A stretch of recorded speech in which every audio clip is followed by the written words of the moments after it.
월말 김원준입니다. 철학! 윤석열 파면! 목소리가 살아났네. 박구영 살았다! 박수! 야, 우리는 이거 박수 쳐야 돼. 그렇지. 우리는 진짜 죽을 뻔했어. 사람들이 많이 안아준다니까. 나하고 막판에 방송하지 말라고 사람들 그랬다며. 그때는 진짜 위험하다 생각한 거예요. 어진 씨하고 친하게 지낸 거에 대해서 사람들이 좋게 생각하는데 어느 순간 너 어진 때문에 죽겠다. 3월 말쯤에 진짜 위험했지. 4월 4일까지 이거 선거 안 되면 4월 18일 넘겨가지고 네. 윤석열 돌아온다. 갈림길에 거의 섰으니까 그때는. 부모님 돌아가신 지 오래됐는데 내 큰 누나가 나의 엄마 같은 사람이거든요. 애지간하면 이런 일을 저는 안 해요.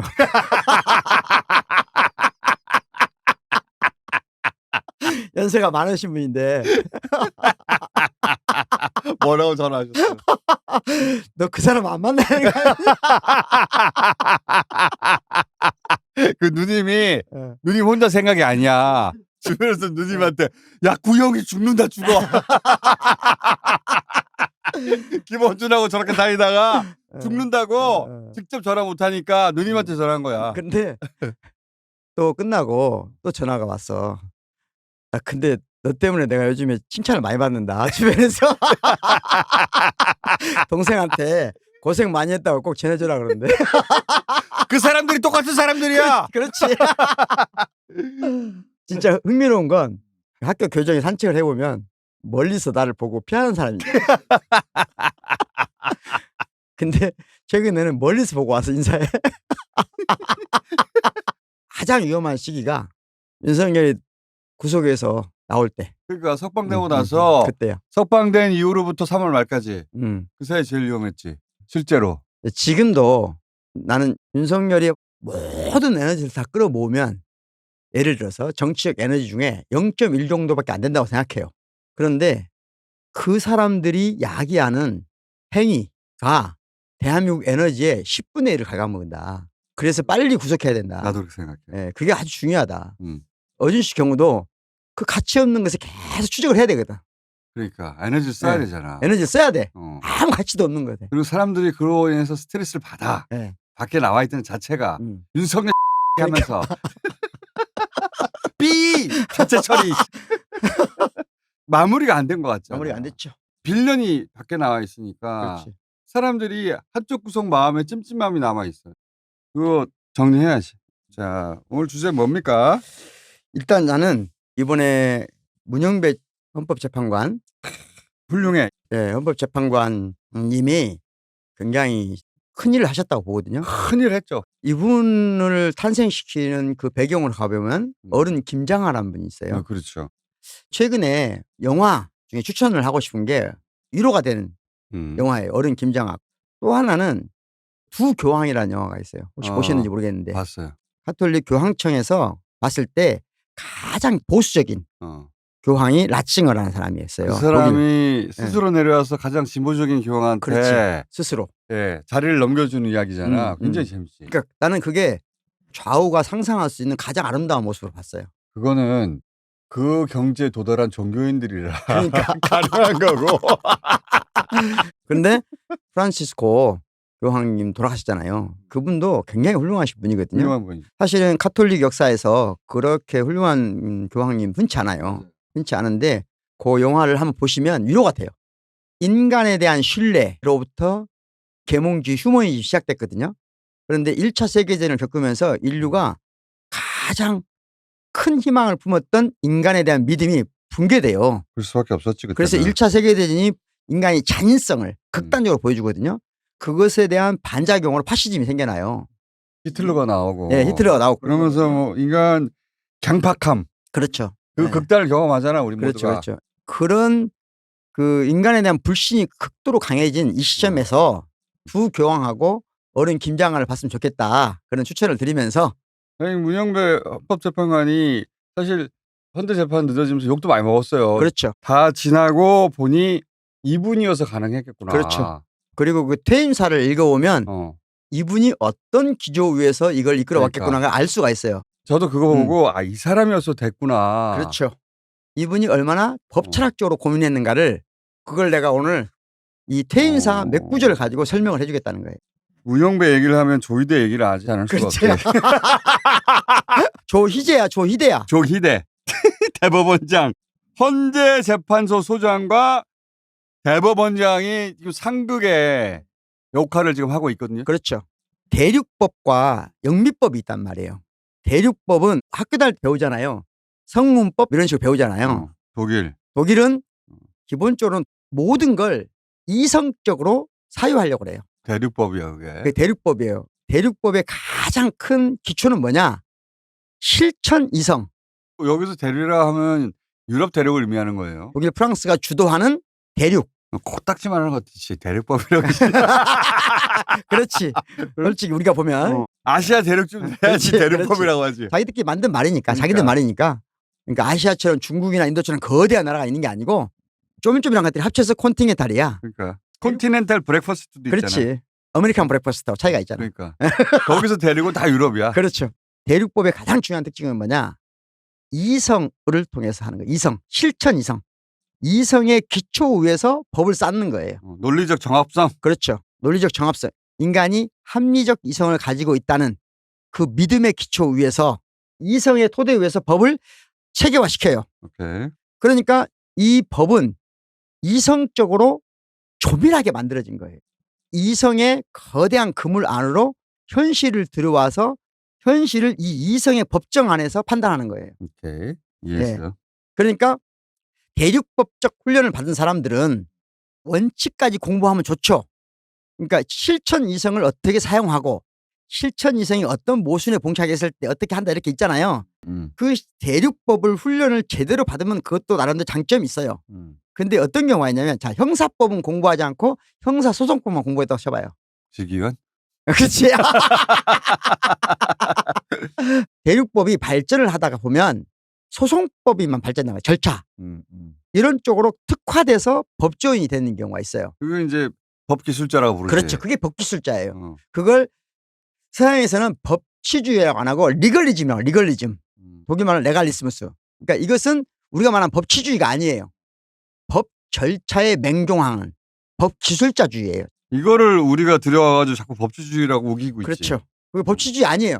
서양에서 그걸 법치주의라고 안 해요. 오케이. 독일에서 법치주의란 말은 영어에 사용하는 rule of law 이것도 아니에요. 독일에서는 법치국가란 말이 법치주의. 법치주의란 말을 따로 없어요. 오케이. 우리가 생각하는 법치주의에 가장 가까운 말은 법치국가. 이게 가장 정확한 말이에요. 오케이. 학문적으로 해보면 그래요. 어쨌든 대륙법으로 쭉 공부를 하다 보면 법 절차의 내적 정합성에 빠져들게 돼 있어요. 그 안에서 빠져나오기가 어려워요. 법 조문 안에 내적 정합성. 앞뒤가 맞냐 안 맞냐. 그렇지. 현실을 끌어들여와서 우겨 넣는 거야. 거기에. 우겨 넣는 거예요. 현실을 그 네. 법조문 안에 우겨 넣어가지고 넣어요.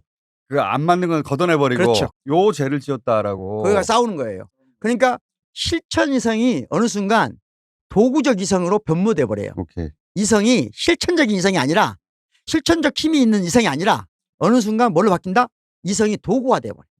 계산기로 바뀐다. 이런 법조인들이 태반이야. 90%야. 태반이고 그 법이 애초에 의도했던 목적이 있잖아. 그렇지. 그 목적으로 그 시대에 맞는 건가 여기까지 가는 사람 극히 드물어요. 그렇게 끝없이 훈련을 했어야 돼. 했어야 하는데. 했어야 되는데 그렇게 하는 게 지금 개인적인 문제로 남겨진 거예요. 오케이. 판사나 검사가 평생 동안 검사나 판사로 살면서 그 훈련을 자기가 원하든 원하지 않든 하도록 만들어야 되거든요. 그렇지. 그 뒷부분을. 그렇지. 근데 지금은 개인 품성에 맡겨져 있어요. 소양의 문제인 것처럼. 예. 오케이. 그런데 판사나 검사로 성공하려면 그런데 신경 쓴 사람은 못하지. 못해. 우리는 판사한테 그걸 기대하지. 그렇지. 법조문을 다 이해한 다음에 그렇죠. 바트 그러나 응. 당신이 처한 상황이나 그렇지. 시대적 국면이나 또는 우리 앞에 놓여져 있는 과제나 이런 거 얘기하면서 그렇죠. 그러므로 이러이러하다라고 그렇죠. 판결해 주길 원하는데 그런 판결은 없어요. 그런 거의. 사람은 거의 없어요. 거의 없어요. 그게 우리나라만 그런 게 아니고 독일의 경우도 프랑스도 그런 문제가 있다. 전 세계적으로 그럴 것 같아. 영미법은 무슨 차이가 있냐? 영미법은 자기들이 원든 원하지 않든 판사나 검사나 변호사가 매 순간 현실과 조우해야만 돼요. 왜냐하면 거기 이건 구조가. 성문법이 아니기 때문에 그렇죠. 예. 과거에 어떻게 판가요, 그랬지? 예, 내적 정합성이 판례밖에 없어. 네. 예를 들자면 수학적으로 처음에 공리 정리 막 나가잖아요. 이건 건들 수 없는 거잖아. 그러니까 대륙법은 수학과 같은 거예요. 공식이 있는 거야. 그렇죠. 그런데 영미법은 역사책이라고 생각하면 돼요. 과거에 어떻게 풀었지 문제를? 그렇죠. 어떻게 풀었지 정도예요. 오케이. 우리나라의 법조인들은 대륙법의 훈련을 받은데 영미법에 약간 영향을 받아서 판례도 약간 결합식의 두 가지의 교묘한 사이에서 절차만 외워요. 그러니까 대륙법 기본에 영미법을 약간 가미한 정도야. 그렇죠. 그래서 법치주의가 진짜 법치주의가 아니라 법기술자주의가 되겠잖아요. 그 법기술자주의로는 민주주의가 파괴시키는 걸 막을 힘이 없다는 거야. 그거는 정답이지. 예. 왜냐하면 윤석열도 다 예. 법으로 조지려고 그러니까. 한 거야. 예. 법기술자가 그렇지. 민주주의를 뽀갤 때 거길 방법이 없어. 방법이 없는 거지. 예. 그거 우리가 지금 처절하게 예. 겪었던 거 아니야. 쉽게 민주주의를 파괴하고 법치주의를 파괴하는 사람들 앞에 이 법기술자주의는 동원되지 막아내지 못한다는 거야. 오케이, 이해했어. 근데 오늘 이 주제를 꺼낸 이유가 뭐야? 어디로 가려는 거야? 그래서 헌법재판소가 만들어졌는데 만들어졌는데. 우리나라 헌법재판소가 만들어진 이후에 초창기는 잠깐 사람들이 그런 걸 이해를 했어요. 아, 그렇게 헌법재판소를 갑작스럽게 왜 만들었거든. 만들어졌는지. 갑작스럽게 만들 때 그걸 집어넣은 사람들이 어느 정도 이해가 있었는데 일정한 시간이 지나면서 그걸 잊어버렸어. 사람들이 다.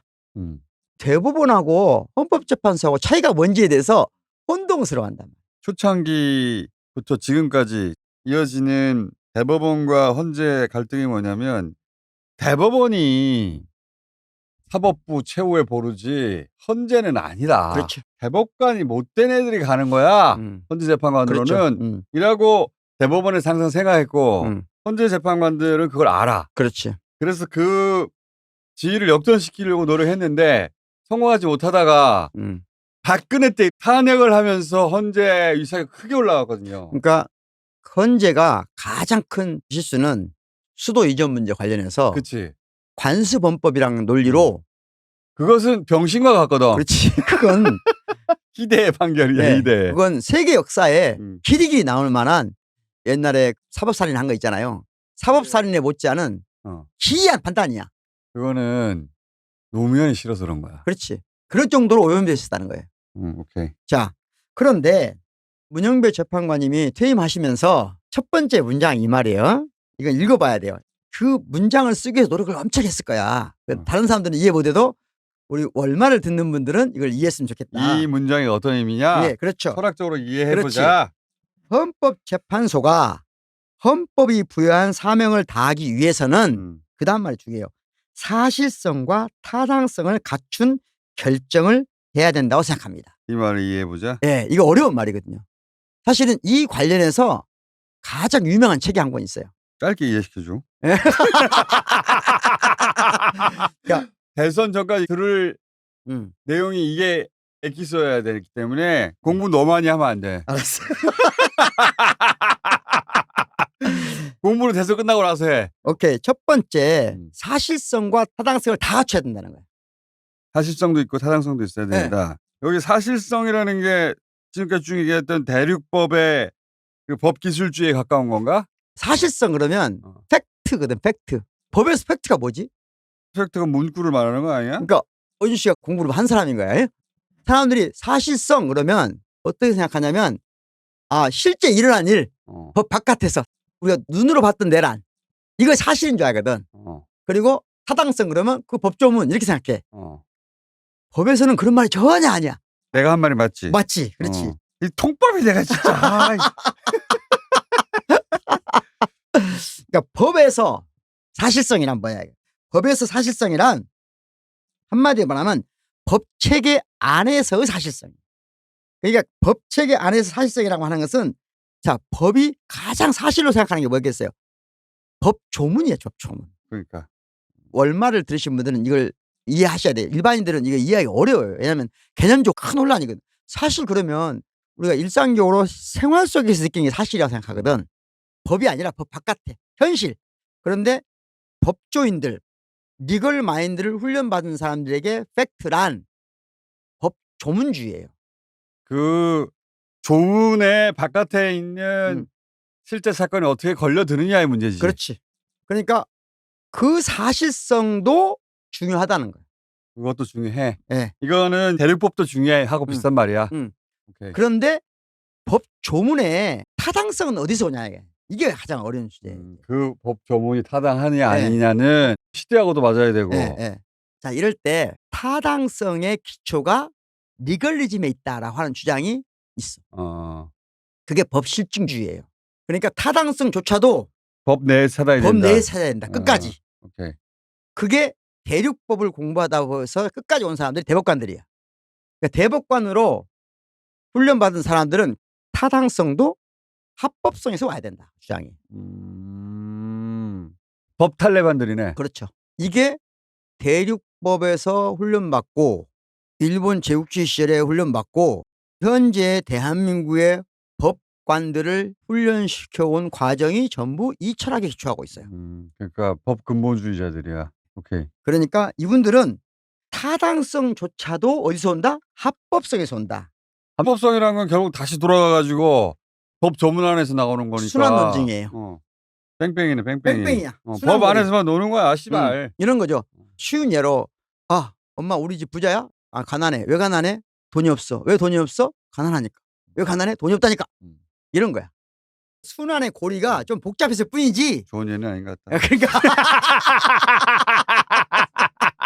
그러니까 순환의 고리가 많아지니까 뭐가 있어 보일 뿐이야. 있어 보이지만 결국은 다 야 조문에 다 있어. 법 안에. 이 말이잖아. 그렇지. 법 탈레반이야. 근데 이 이론이 막스 베버한테 시작됐거든. 막스 베버? 막스 베버가 원래 법사학자잖아요.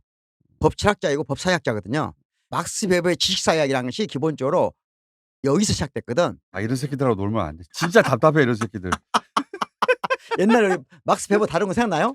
직업으로서 정치 출마하고 자기는 당선 안 되고 막 이런 거 했잖아. 그래. 그때 내가 답답하다 했지 이 새끼. 이 사람이 어서리티 권위, 그러니까 권위가 있어야 어떤 판결도 받아들이고 정치적 행위도 받아들이잖아요. 이런 사람들이 대부분 그냥 꼰대가 돼. 그렇지. 사회적으로 꼰대가 될 거야.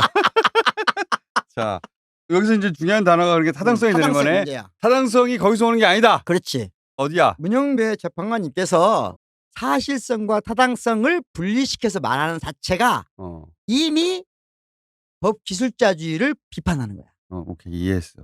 문영배 재판관은 사실성과 타당성이 결국 법 조문 내에서만 있다고 하는 자들에 대한 비판 시각을 이미 가지고 있는 사람으로서 타당성은 그러면 어디서 오느냐를 말했겠네 뒤에. 그렇죠.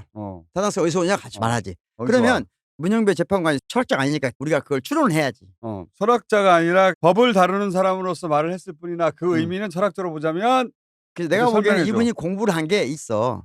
윌겐 하버마스 책 중에 사실성과 타당성이라는 책이 있다니까. 읽은 사람이야. 읽었어. 배운 사람이네. 배웠어. 이 책을 안 읽고 이 말을 할 리가 없어. 오케이. 그리고 그걸 이해하고 한 거야. 이 말이 맞다라고 생각했구나. 생각한 거야. 월말 들은 거 아니야? 사실 그래.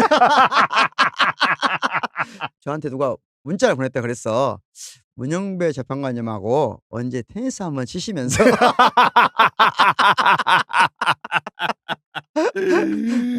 이야기를 좀 해줬으면 좋겠다. 기회가 되면 테니스 한번 치려고 합니다.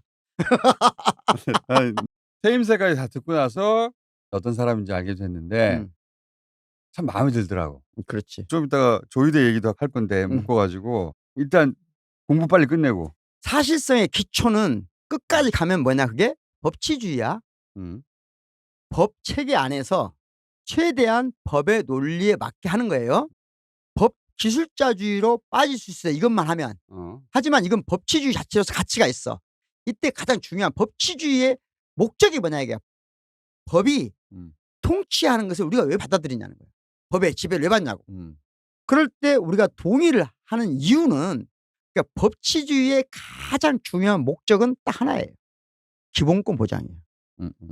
그래서 법치주의 훈련을 받은 사람들이 가장 긍정적인 경우는 뭐냐? 인권을 최후에 보는 거예요. 인권을 보호하는 거예요. 그런 인식이 있는 사람들이 법 기술자주의 매달릴까? 사마띠 아니한데? 거기서 충돌하겠지. 충돌할 것 같은데. 자, 이게 중요해요. 법 기술자들도 법 기술을 부리면서 마지막에 무슨 논리 피냐? 명분으로 인권을 얘기하지. 인권을 얘기하는 거야. 왜냐면 그렇게 배우거든. 지기현이가 뭔 논리를 펴? 윤석열의 인권을 얘기하지. 그렇지. 인권을 보호한다는 게 법치주의의 최종 근거야. 그 명분 없이는 사람들이 받아들이지 않으니까. 네. 법조인들은 법치라고 하는 것은 기본권 보장이 목적이라는 걸 훈련을 받아요. 그러니까 논거를 내세울 때는 인권이야. 그런데 이때 인권은 모든 사람이 동등하게 취급받는 인권이야. 법이 보호할 인권은 법이 그렇지. 없으면 그 인권이 되는 보호되지 않는 사람들을 보호해야지. 그러니까 지기현이는 정반대로 한 거지 지금. 인권이 아니고 특권을 보호한 거야. 특권과 인권을 뒤섞는 거. 이게 가장 나쁜 행위거든. 좋아. 이거 문장 좋아. 내가 말한 걸로 해줘. 그러니까 인권을 보호한다고 했으나 실제는 특권을 특권을 보호하는 보호했다. 법조인으로서 기초가 안 된 사람인 거예요. 자, 그러면 법치주의가 문제가 생겼을 때 이 법치주의를 통제할 수 있는 유일한 권한이 어디가 있냐 이거지. 국회에 있는 거 아니야. 민주주의. 민주주의. 그 민주주의를 통해서 뭐가 결정돼야 돼? 타당성이 들어와요. 그러니까 법으로 구성된 법치주의. 근데 그 선을 넘어가. 그렇지. 이거 아닌데 끊어줘야 돼. 음, 그거는 민주주의 힘으로 막아야 되는데 거리에서 이루어질 수도 있고 그렇지. 그 시민들이 선출한 의회 권력에 의해서일 수도 그러니까 있고. 절차적 민주주의도 있고 광장의 민주주의도 있는 거예요. 절차적 민주주의가 작동하면 광장은 필요 없죠. 하지만 현대사회는 시민민주주의라고 해서 촘촘히 온 오프라인의 광장에서 항상 열리는 게 있거든요. 그게 이제 새로운 버전인데. 그게 이제 제도 권력하고 계속 교류해. 그렇죠. 피드백을 주고받아서. 그렇죠. 우리나라가 지금 그런 그렇게 상황이지. 되는 거죠. 그래서 광장의 언어를 받아서 국회가 탄핵도 하고 하는 거지. 광장이 일상화되는 거죠. 굉장히 민주주의 앞선 나라 이제. 압도적으로 앞선다. 세계 최전선에 있어 지금. 그렇죠. 제가 앞서 있어요 우리가. 요새 미국에서 집회할 때 태극기 들고 나오잖아. 그렇지. 걔네들. 당연한 거야. 앞으로 계속 그래야 돼. 한국처럼 하자고. 전 세계가 그럴 거야 앞으로. 교과서에 나온다 이제 다. 법치주의가 극단까지 가서 마지막 보호하는 게 인권이야. 그러니까 법 기술자도 법을 보호하려고 하는 사람도 말로는 다 인권을 이야기해. 윤석열을 옹호하는 사람들도 심지어 윤석열 프로듀서하면 다 인권을 얘기해. 근데 실제 보호되는 건 특권이야. 특권이야. 그래서 네. 그때 어떻게 해야 돼? 그때 어떻게 해야 돼? 그걸 통제할 수 있는 유일한 권한은 타당성이 있어야 된다는 거거든. 그것은 민주주의로부터 오는 그 거야. 타당성의 기초가 민주주의라는 거지. 알았어. 그러면- 뚝딱뚝딱 결론을 향해 가고 있다. 그러면 민주주의의 가장 소중하게 생각하는 게 뭐냐 이거지. 법치주의는 인권을 향해서 가. 그럼 민주주의는 뭐냐? 주권이야. 내가 여러분들한테 이 말을 하는 이유가 개념이 잘 장착이 되면 어려운 책을 볼 때도 혼란 없이 볼 수 있기 때문에. 우리 똑똑하게 만들려는 거야 그렇지 지금? 그렇지. 앞으로 우리가 새로운 세상 가려면 이제 인권과 주권. 인권은 법치주의가 보호한다. 오케이. 민주주의는 주권의 최후 보루다. 오케이. 예스. 그거를 지금 문영배 예. 재판관이 퇴임사에서 말을 한 거야. 그 두 가지를 다 갖춰야 된다. 이 말을 맞춰야 하는 된다. 인권과 주권. 거죠. 예. 우리 철학 교수님이 사실성과 타당성이라는 말을 우리가 알아듣는 언어로 번역해가지고 이 말을 한 것이고 이거 굉장히 중요한 대목이다. 그렇죠.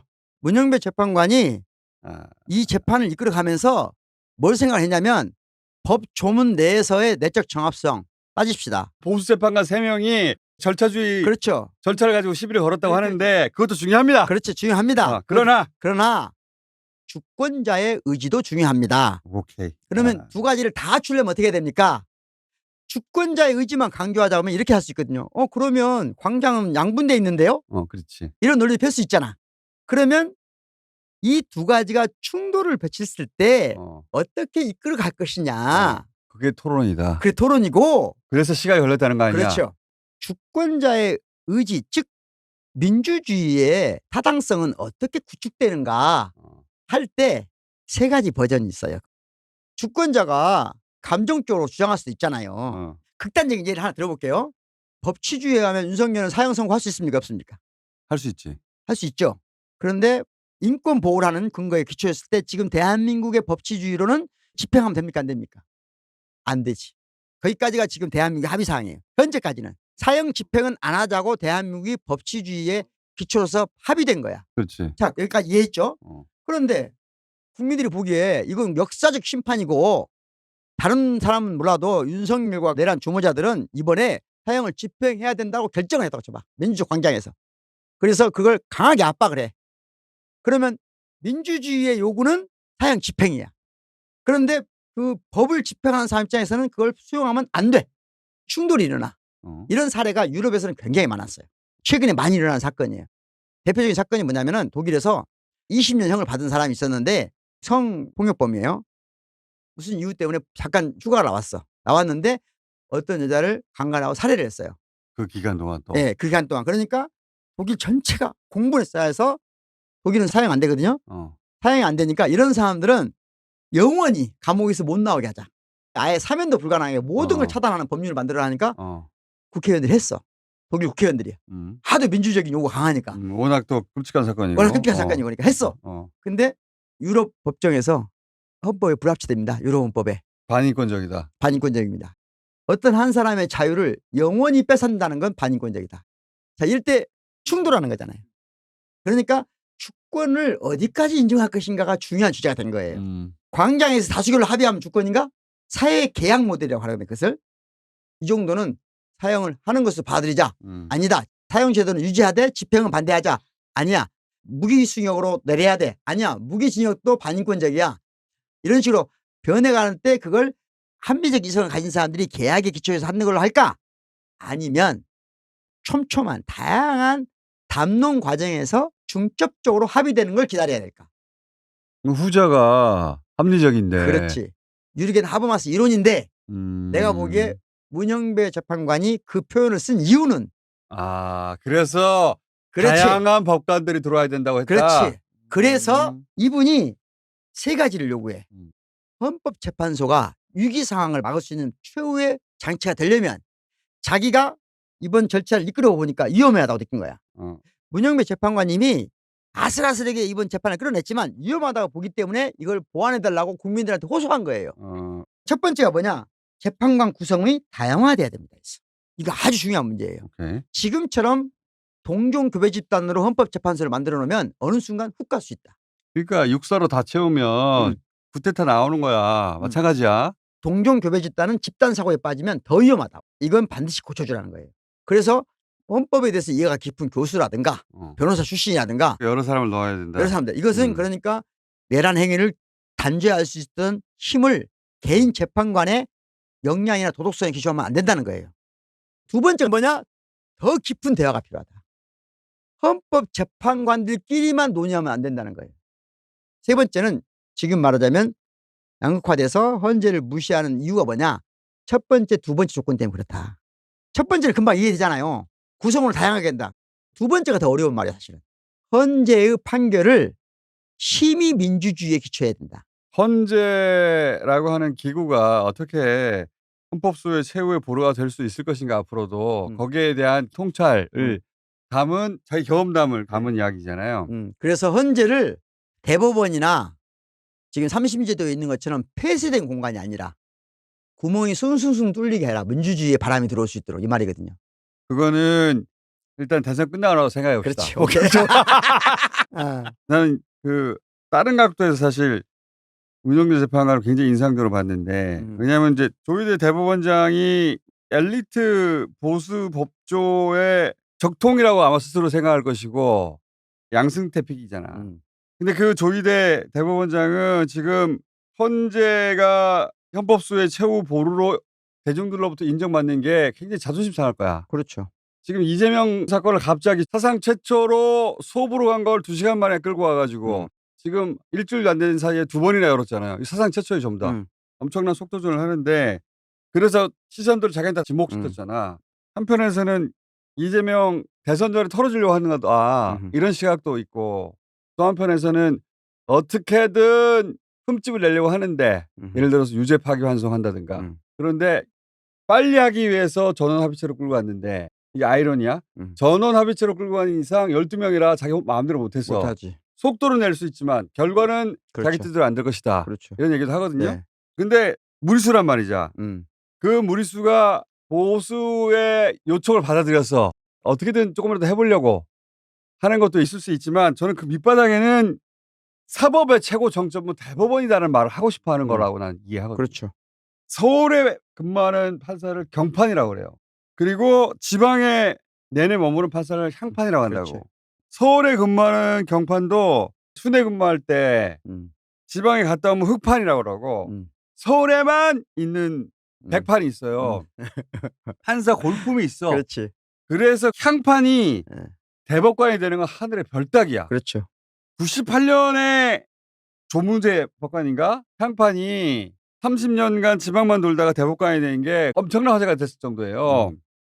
그런데 문영배 재판관이 바로 향판이야. 그렇지. 이 양반이 정확한 대목을 짚어냈네. 판사 생활 27년 전부 다 음. 부산 경남에서 판사를 했어요. 전형적인 향판이에요. 이 사람을 헌법재판관으로 발탁한 사람이 문재인 대통령. 그렇지. 소장으로 마무리를 한 거거든요. 음. 헌법재판관 소장이 될 수 없는 사람이야. 그렇지. 기존의 법조 논리로는. 택도 없지. 저는 문영배 재판관의 말씀하신 이런 문장들 있잖아요. 네. 그리고 그 논리들. 그걸 보면서 문재인, 노무현, 김대중을 떠올렸어요.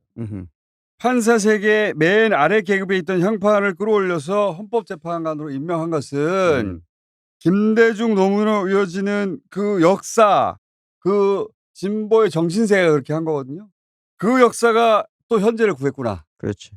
이 사람이어서 3명의 보수재판관들을 뒤흔들었던 내란 세력의 책동을 다 이겨내고 올바르고 차분하고 침착하고 진솔한 문영배였기에 설득이 가능했다 끝까지. 그렇지. 그 셋도 문영배가 그런 사람이기 때문에 문영배의 리드를 마지막에 따라갔다고 생각하거든요. 그러니까 문영배 재판관님이 삶에 있어서 도덕적 흥결이 있었으면 이번 이렇게 못 이끌어냅니다. 일단은.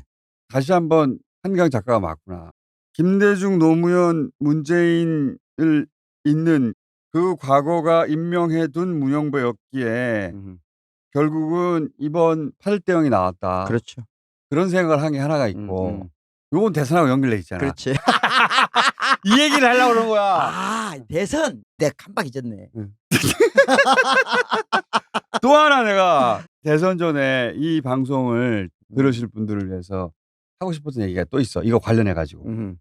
이건 이재명 후보 이야기인데 이재명 후보 3년 전에 우리가 한번 다뤘잖아요. 여기서. 그렇지. 그때 막 이재명에 대한 장점을 우리끼리 막 얘기했어요. 그렇지. 그거 다시 들어보면 정확해. 그렇지. 지금도 유효해. 그리고 이제 당선되고 나면 이재명 장점을 얘기할 거 아니야 모든 언론이. 그렇지. 그래서 나는 여태 한 번도 얘기해 본 적이 없는 이재명의 단점을 한 가지 얘기하려고 그래요. 단점? 그 얘기를 하려고 조심해. 다 연결된 얘기야. 이재명한테는 태생적인 조바심이 있어요.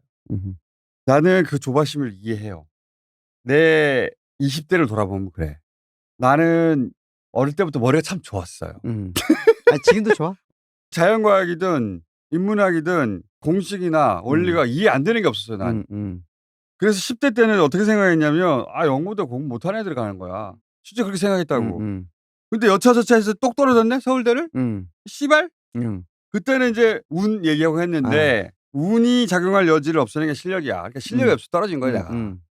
그때는 그걸 못 받아들였어. 아하. 그런 생각을 하던 20대를 내가 되돌아보잖아요. 고단했어 내가. 어떤 의미냐면 내가 서울대생이었으면 입증할 필요가 없었던 수많은 것들을 입증하고 살아야 되는 거야. 예를 들어서 나는 그 정도 할 줄 알아. 그 수준으로 가능해. 이걸 끊임없이 모든 분야에서 보여주고 나서야 그리고 나서도 내가 마땅히 받아야 될 인정에 못 미치는 부족한 인정밖에 못 받았다고 생각하는 거야 내가. 그러니까 고단한 거야. 고단한 20대 김어준이 어떻게 이렇게 성장을 했을까? 천성이 낙천적이긴 해. 부당함을 느끼지만 낙천적이었어. 그런데 무슨 일이든지 입증을 해야 된다고 생각하니까 되돌아보면 20대 시절에는 그런적인 조바심이 있었어요. 할 수 있다는 걸 입증하고 나서야 시도할 기회가 주어지네? 이게 모순적인 거야. 이해했어요. 나는 이해했어요. 기회가 주어져야 입증을 하는데 아니 입증부터 하고 나서 그 다음에 기회를 준다니. 그러면 아예 기회가 없는 거지. 근데 우리 사회가 그렇게 돌아간다고. 그걸 뚫고 가는 게 굉장히 어려워요 사실은. 그러니까 고단한 거지. 어떤 분야든 간에. 그런 맥락에서 생각해보면 이재명의 삶은 전체가 처절한 입증의 역사야. 그렇다고 봐야죠. 나는 그래도 당시 기준으로 중산층의 자녀였어. 중고등학교 잘 다녔고 배낭여행 1세대로 세계 여행도 했고 키도 크고 잘생기고 그건 좀 동의하기 어렵지만 어쨌든 뭐. 그런데 이재명은 도시 빈민 출신이에요. 농촌 빈민이지 원래 출발은. 원래 저 안동. 화전민 정도, 화전민 출신이지. 화전민 정도에서 도시로 왔는데 완전 밑바닥에 상상해 볼 수 있는 가장 밑바닥이었어. 우리가 비싼 세대잖아. 그렇지. 몇 살 안 차이나. 그 시절 기준으로도 지지리도 가난한, 우리 못 보던 사람이에요. 주변에서 볼 수 없는 정도로 가난한, 그때도 초등학교 졸업하고 바로 공장하는 사람 드물었어요. 드물었어. 우리 주변에서는 볼 수가 없었어, 그렇지. 일반적으로는. 근데 이재명은 국졸이야. 그때는 국민학교로 했으니까. 국민학교 졸업하고 돈이 없어서 공장에 돈 벌러 갔단 말이야. 우리하고 몇 살 차이가 안 나. 그러네. 맘먹어도 되겠네. 공장 다니느라 국졸이라니. 그러니까 이 양반은 중학교, 고등학교를 경험해본 적이 없어요, 대한민국에서. 그런 사람이 얼마나 돼? 그리고 나서 검정고시록 대학에 들어갔단 말이야. 그 이후에 사시 통과하고 인권 변호사 되고 뭐 시민단체 활동하고 뭐 출마하고 그런 인생을 사는데, 나는 이제 성남시장에 처음 당선된 그때 이제 이재명을 알았거든요. 초창기 이재명을 알게 됐어요. 근데 처음 만난 순간부터 나는 그 태생적 조바심을 알아봤어. 왜냐하면 내가 20대에 겪었던, 실제로 이재명을 봐봐요. 중고등학교 과정 혼자 뛰어넘었어요. 혼자. 그렇죠. 그리고 검정고시로 대학에 가가지고 사실 통과했단 말이야. 천재과야, 천재과. 천재과죠. 근데 근본이 너무 없는 거야. 내세울 만한 아무것도. 그러니까 참 고단한 삶을 살았겠구나. 그러니까 자신의 지적 능력이나 수행 능력에 걸맞는 마땅한 기회가 주어지지 않고 항상 혼자서 싸워서 어렵게 그 자리를, 그 지위를 쟁취했어야 되는 사람이라는 거지. 그러니까 끊임없이 자신을 입증하지 않으면 기본 기회조차 주어지지 않는 출발점이었던 거야. 그러니까 이 태생적 조심이 있어. 그게 이제 긍정적으로 발현되면 치밀해지고 열정적이고 빈틈없고 주도 면밀하고 그렇게 발현된 케이스예요. 그래서 그게 장점화 되긴 했어요. 그런데 이건 영혼을 고단하게 만드는 거예요. 그렇지. 그래서 난 항상 이재명이 좀 짠했거든? 이런 말 처음 하는 거야. 근데 이제 이 얘기를 꺼낸 이유는 뭐냐면 이재명이 변했어. 최근 1년 사이에 내가 느낀 거예요. 이 사람이 변했다. 이거 당한 뒤로. 그렇지. 목에 찔린 이후로. 목 찌기는 이유로 눈빛이 변했어. 이재명 후보가 목에 칼을 꽂히는 테러를 겪은 이후에 여전히 열정적이고 주도면밀하긴 한데 이 태생적인 조바심이 사라졌어요. 그럼 단점이 사라져 버렸네. 그러니까 진짜로 죽음과 삶의 그 1mm 차이 경계선까지 갔잖아. 근데 본인이 살았던 건 본인이 열정적이고 주도면밀하고 뭔가를 잘하고 해서 살아난 게 아니야. 운으로 살은 거예요. 운이죠, 그건. 그게 이 사람한테 주어진 운명이었던 거야. 그런 단어를 써보자면. 그 이후로 만난 이재명은 살이 바뀌었어요. 조바심이 사라졌다. 조바심이 사라졌어요. 엣지가 죽은 건 아닌데 총명하고 에너제틱한데 근본적으로 사람이 조바심이 사라졌어요. 그러니까 악을 쓰고 한다고 해서 해결되지 않은 영역이 여전히 있는 거야. 그럼 어떻게 해결하느냐? 그 대목은 최근 1년 사이에 만난 이재명한테 발견한 지점이에요. 헌재 판결하고 관련 있는 이야기야. 그렇지. 오케이. 왜냐하면 내가 그걸 그때 발견했거든. 역사와의 대화 있잖아. 그렇지. 굉장히 뜬금없는 소리거든요. 우리 같은 사람은 그런 걸 해볼 경험도 없고 할 이유도 없어요. 그런 말 하는 사람들 똥폼 잡는 거야. 진심으로 그게 되는 사람은 살아있는 사람 중에 별로 없어요. 그렇죠. 당연하죠. 근데 이 양반이 그걸 하네? 내가 느낀 적이 있어요. 헌재 판결 막판 있잖아. 3월 말에. 우리 난리 났잖아. 전부 다. 그렇지. 4월 4일까지 헌재 선고 나도록 우리가 가진 모든 수단을 총동원해서 압박해야 한다. 우리 다 힘들었잖아 그때. 이러다 잘못하면 4월 18일 헌재 재판관 2명 임기 끝나고 윤석열 돌아온다. 그렇지. 눈에 보이는 미래였어. 그게 위험이었고. 그래가지고 우리 모두 긴장감이 최고조에 달았단 말이야. 이러다 진짜 윤석열 돌아온다 이거. 그때 내가 통화해본 거의 모든 국회의원들이 똑같은 생각을 했어요. 그래서 막 기자회견하고 난리법석 떨었잖아. 그랬잖아. 최상목 탄핵해야 된다 그러고 한덕수 탄핵해야 된다 그러고 국무위원들 전원 탄핵해야 한다고. 그게 실제 벌어져야 할 일로 거론됐단 말이야. 나이브하게 대처하다가 우리 다 죽는다. 난리가 났어요. 법사위에서 헌재 사무처장 불러서 호통치고 니네 내통하지 않냐고 막. 나도 방송에서 난리법석 떨고 막. 근데 그때 내가 이재명 대표하고 짧게 통화한 적이 있어. 처음 얘기하는 건데 국무위원 전원 탄핵 안 된다는 거야. 나 지나가서 하는 말이야. 자기가 해야 된다 말했구나. 나는 할 수 있는 걸 모든 걸 다 해야 된다. 윤석열 복귀보다 더 최악이 어디냐. 아니 그때 그 말을 했어야 맞아. 모두가 다 그렇게 생각했단 말이지. 근데 전원 탄핵은 안 된다는 거예요. 이유가 중요해. 이유가. 그렇지 당연히. 그때 논리는 이거거든. 국무회의가 의결할 수 없도록 막아버리자. 수단을 막아버리자는 거잖아. 이재명 대표는 그건 정당한 수가 아니라는 거야. 답답해서 미칠 뻔했지. 아 거기서 타당성을 따졌단 말이야? 윤석열을 막는 게 중요한데 수단의 정당성 역시 역사 앞에서 당당해야 한다는 거야. 다른 사람이 그랬으면 내가 웃기고 있네 씨발. 그렇지. 너 선비 같은 소리 하다 죽는 거야. 했을 텐데 근데 윤석열이 들어오면 가장 먼저 죽을 사람이야. 이 사람이. 윤석열이 들어오면 자기부터 죽어요. 근데 역사가 느리게 갈 수는 있는데 마땅히 가야 할 길로 가야 한다 하는 진심이 있는 거예요. 이게 레토릭이 아닌 거예요. 그렇지. 진심이 확 느껴졌어. 그렇게 말하면 멋있어 보여서 그렇게 말할 수는 있어요. 자기는 안 죽으니까 그런 말 할 수도 있어요. 아니면 저 또 몰라서 그런 새끼들. 있지. 그게 아니라 사정을 다 하는데 그러다가 자기가 죽는데 그 죽음 앞에서 정도로 갑시다. 이렇게 말할 수 있는 사람은 나는 김대중을 처음 봤고 그리고 노무현을 봤고 문재인도 그런 사람이었고 그 다음으로 본 사람이 이재명이야. 이재명 대통령 될 준비 끝났어. 동의. 이 얘기를 하려고 내가. 대통령이 될 사람 그래야 되거든. 그렇지. 전적으로 동의하는데 보완을 좀 해드릴게.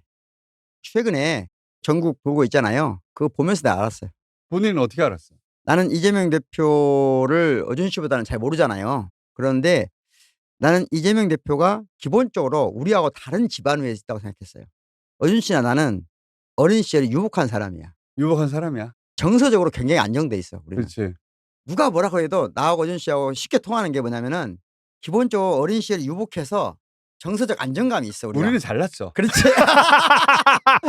그런데 뭐라고 해? 나 잘났어 이 새끼야. 나는 열등의식이 없어. 나도 열등감 느껴본 적이 없어. 나는 그런 게 없어. 그런데 이재명 대표는 내가 보기에 기체 위에 떠 있어. 그게 내가 조바심에 표현한 거야.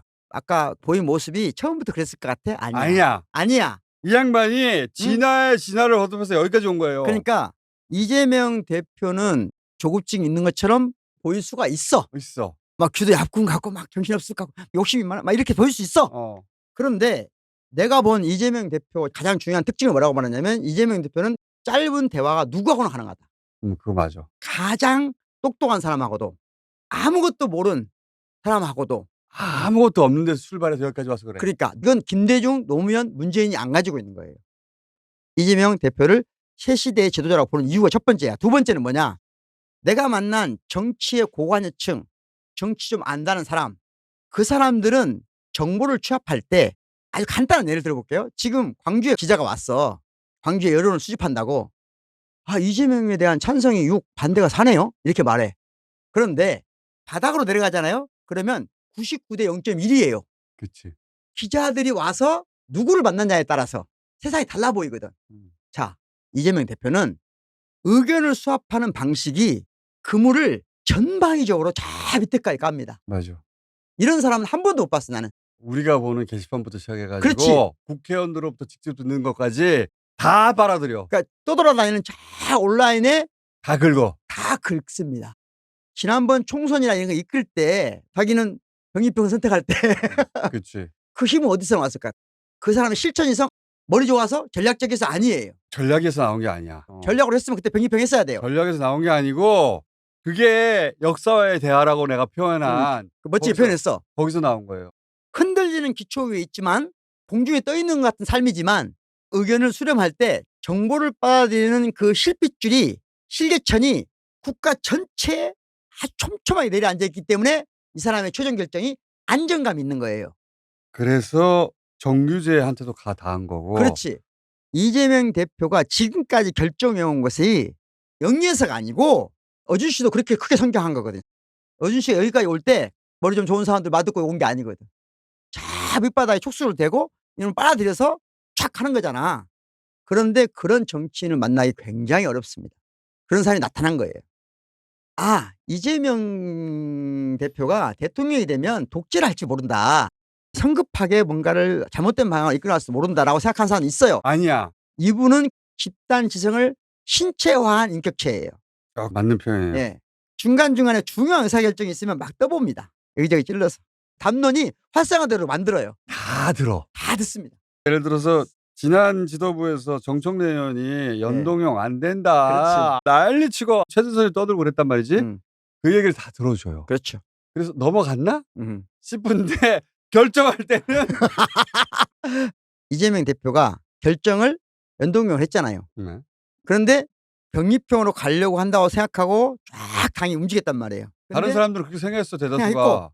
그리고 병립형을 주장했던 사람들이 당대표가 결정을 하자. 그 당대표 결정에 동의하지 않는 부분도 있는데 결정을 했기 때문에 그 결정이 맞도록 움직였거든요. 그렇죠. 그래서 민주당이 지금 힘이 있는 거예요. 그렇지. 바로 그걸 이끌어낼 수 있는 그러니까 참모들의 말을 잘 듣지만 반대되는 결정을 하더라도 반대편에 섰던 사람들을 공격하라 이런 적이 없어요. 그리고 참모들이 그 결정을 따라와. 그렇지. 그래서 이재명은 좋은 리더예요. 근데 그렇지. 좋은 리더만으로 대통령이 되는 건 아닌데 내가 최근에 대통령 될 준비가 끝났다라는 건 요 혼재 그렇지. 절체절명의 상황이었거든요. 그때는 누구 멋있어 보이라고 어떤 결정을 할 수 있는 게 아니에요. 중리와 사냐의 문제이기 때문에. 그러니까 그 사람의 본질이 나오잖아. 그렇죠. 그때 내가 봤어요. 사실성과 타당성이라는 단어도 이재명한테 적용되는 말이기도 그렇지. 해요. 이재명 대표가 대통령이 되면 나라를 이끌어갈 사람을 다양한 집단으로 해야 된다. 문영배 재판관이 헌재가 최고의 보루가 되기 위해서 해야 한다고 하는 일. 그렇죠. 다양하게 구성하고 네. 다양하게 들어야 한다는 그렇지. 거, 수기민주주의로 가야 된다는 거가 사실 이재명 대표가 해야 될 일이기도 하거든요. 똑같은 얘기다 지금. 사실성과 타당성을 함께 가져야 된다. 이재명 대통령 될 준비 끝났다. 이제 끝났다. 투표만 하면 된다. 끝! 투표!